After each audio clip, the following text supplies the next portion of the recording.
Tetapi bagi kita umat Islam hari ini, kenapa kita tidak mendapatkan kekayaan? Kenapa begitu susah kita mendapatkan harta? Padahal Allah sudah berjanji kepada kita bersama, wa may yattaqillaha yaj'al lahu makhraja.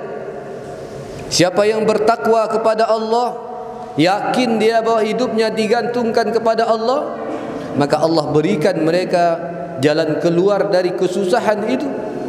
Apapun yang kita susahkan, harta yang susah kita dapati, maka dekatkan diri kepada Allah. Wa yarzuquhu min haitsu la yahtasib. Dengan seperti itu Allah mengatakan, dan akan aku beri mereka rezeki yang arah mereka tidak tahu datangnya. Persoalan kaum muslimin yang dimuliakan oleh Allah, kenapa begitu susah kita mendapatkan rezeki hari ini?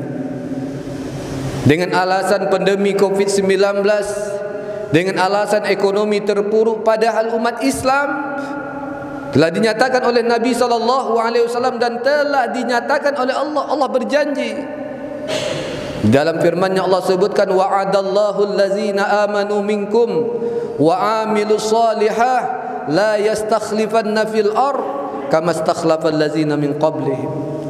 Allah berjanji pada orang-orang yang beriman, kepada orang-orang yang beramal soleh, la yastakhlifanna fil ard, akan kami berikan mereka kekayaan, akan kami berikan mereka jabatan, akan kami berikan mereka apa yang mereka mau, kama istakhlafal ladzina min qablihim, seperti Allah memberikan harta, kekayaan, pangkat dan jabatan kepada orang-orang sebelum kita. Siapa di antaranya?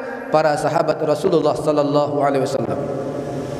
Bapak Ibu yang dimuliakan oleh Allah Subhanahu wa taala, ada sebuah buku yang bernama Fikih Umar bin Khattab yang dikarang oleh Dr. Jaribah. Disebutkan di dalam itu bahwa para sahabat-sahabat Rasulullah, 10 di antara sahabat Rasulullah yang paling dekat dengan Nabi, 10 di antaranya cuma 1 orang yang miskin.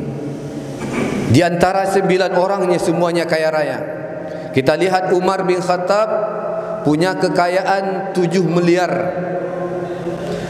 Utsman bin Affan sampai hari ini kekayaannya masih ada di Arab Saudi. Saya sebelum pandemi Covid sering hampir sekali 3 bulan berangkat mengantar jamaah umrah. Mampir kami di bawah naungan Baitul Mal wa Tamwil di kota Madinah. Ternyata di situ ada rekening atas nama Utsman bin Affan. Sampai hari ini rekening atas nama Utsman bin Affan. Artinya apa? Kekayaan sahabat Nabi, dari mulai Abu Bakar, Utsman dan lain sebagainya. Bahkan ada sahabat Nabi di antara kekayaannya Abdurrahman bin Auf. Abdurrahman bin Auf, Bapak Ibu yang dimuliakan oleh Allah, punya keajaiban dari sahabat-sahabat yang lain. Di dalam bukunya Dr. Jaribah itu menyebutkan bahwa Abdurrahman bin Auf ketika beliau berjalan ke sebuah jalanan, beliau menampakkan sebuah batu, beliau angkat batu, di bawahnya ada emas. Kekayaan para sahabat Nabi. Kenapa para sahabat Nabi mendapatkan kekayaan yang demikian? Umar bin Khattab mendapatkan penghasilan sebulan itu lebih dari 3 miliar sebulan. Beliau punya karyawan, hampir setiap hari beliau gaji karyawannya. Kenapa? Karena harta sudah menjanjikan janji Allah Subhanahu wa taala. Wa'adallahu allazina min qablihim. Dan Allah berjanji pada orang-orang yang betul-betul mendekatkan diri kepada Allah. Bagaimana caranya untuk mendapatkan nikmat Allah, rezeki Allah itu? Kuncinya adalah dengan membekali diri dengan ketakwaan.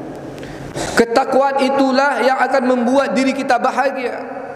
Takwa itulah yang membuat rezeki kita lapang di hadapan Allah.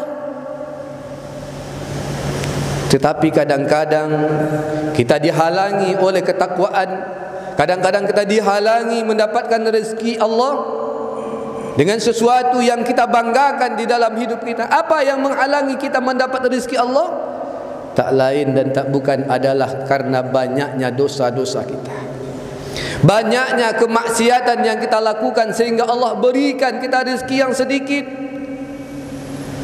Susah untuk kita mendapatkan uang, susah untuk kita mendapatkan pekerjaan. Kenapa? Karena kita bangga dengan dosa-dosa kita.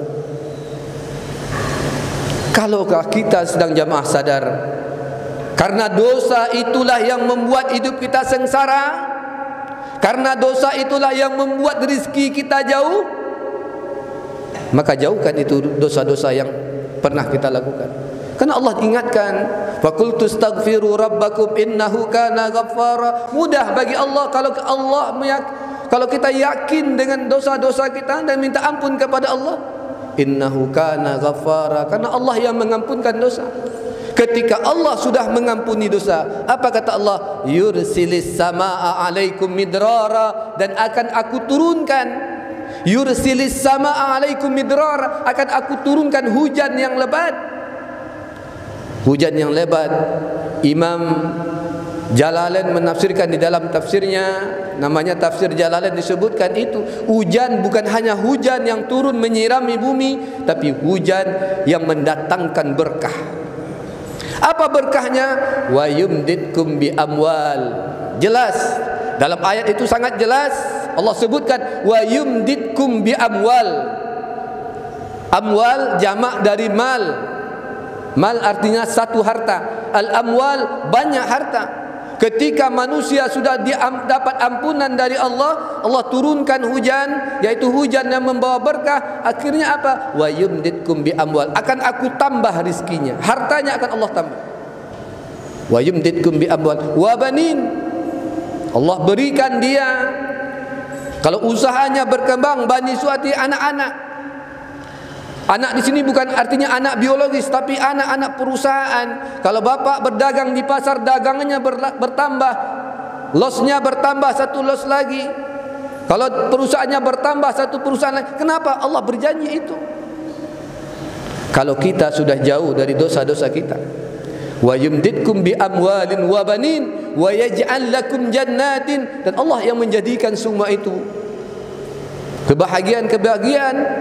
Wa yaj'al lakum anhara, ketika Allah jadikan itu taman-taman sebagai ladang-ladang rezeki di mana kita berusaha.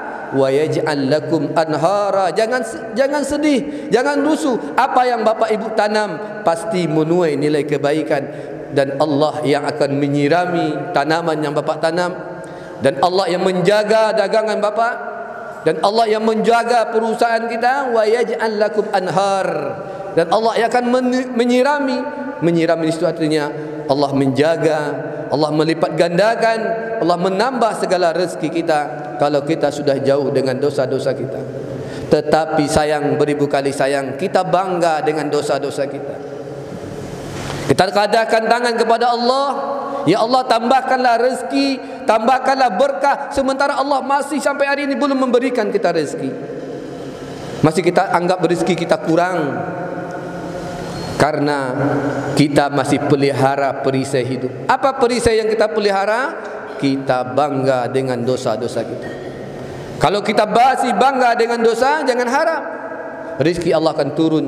Tapi kalau kita sudah minta ampun, wa qultu astaghfiru rabbakum innahu kana ghaffara, kalau sudah minta ampun kepada Allah, maka Allah akan ampunkan itu dosa, maka Allah akan gantikan nikmat yang ingin kita raih. Jadi rezeki kita hari ini terhalang bukan karena kita terhalang karena orang lain. Rezeki kita hari ini bukan terhalang karena tetangga kita, tapi terhalang oleh dosa-dosa kita. Maka untuk itu, salah satu untuk langkah mencari rezeki Allah, karena Allah janji kepada nabinya Muhammad sallallahu alaihi wasallam, aku lebih cinta kepada umatku yang kaya raya daripada umatku yang miskin. Maka kemiskinan itu adalah karena kita jauh dari bersih kepada Allah. Karena kemiskinan adalah salah satu akibat dari dosa-dosa kita. Maka oleh sebab itu, marilah di waktu yang singkat ini saya menghimbau kepada seluruh kita umat Islam, mari menjadi umat yang terkaya. Karena kalau kita miskin hari ini, mungkin kita bisa dijajah orang. 7 abad lamanya Nabi tinggalkan pusaka itu, 7 abad lamanya sejarah peradaban Islam memunculkan kekayaan. Tetapi pada akhir-akhir ini, kenapa umat Islam miskin? Karena umat Islam terlalu banyak perisai yang menghalangi datangnya rezeki Allah. Salah satunya yang menghalangi rezeki Allah karena banyaknya dosa. Maka oleh sebab itu minta ampunlah kepada Allah Subhanahu wa taala.